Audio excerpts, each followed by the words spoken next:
you for the call, and thank you very much for watching Free Speech TV. Will in Chicago. Hey, Will, thanks for listening to WCPT. What's up? My pleasure, Tom. Thank you for doing what you do. Hey, let me tell you a story about this gentleman who was on with the nuclear, promoting nuclear energy. Right. Let me tell you a story about somebody who was directly affected by Chernobyl. Me. I had the opportunity to live in Berlin, Germany for 3.5 years, and as you know, I found out from you, some of my favorite foods in the whole world are milk products and nuts, cheeses. So I ate a lot of that when I was in Germany, and I ended up being poisoned from cesium-136 from Chernobyl. There was the fallout from that, and I'm now hypothyroidic. I have to take medicine every day for the rest of my life as a direct result of the Chernobyl incident. And, you were the one that pointed it out. Yeah. You talked about how you took a Geiger counter into a grocery store. Yes. And started doing Geiger counting on food in the grocery store. Yes, in Kulmbach, Germany, in 1986, in the months after Chernobyl, and yes, we found that the nuts and the mushrooms in particular went off like crazy, like nuts, bad pun, and the milk was detectable.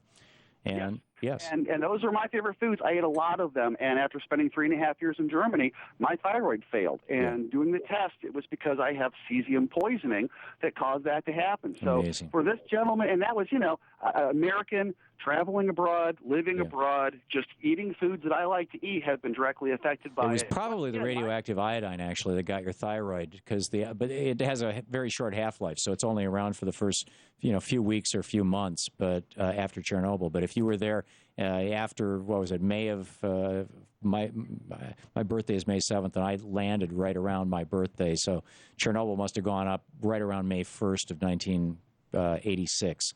And right. Well, but even then, you talk to anybody in the State Department, and they talk about the fact that a lot of Americans that go over to Germany, the Eastern Bloc countries, have problems with their thyroids when they return. Yep. And once again, because of what you were saying, we've been able to piece it together that this is an issue. It's a food issue. They still have ongoing contamination problems to this day in those areas of the world. So for those people who are traveling abroad, just be careful of milks, nuts, mushrooms. Well, and now we've found, and you can see this on the USGS website, that the radiation from Fukushima has now spread all across the United States. So absolutely. It's like we need to say, and Japan needs to say, and any country, around the world, we just need to say no nukes, no more nuclear weapons, no more nuclear power plants. It's an inherently unstable and unsafe technology.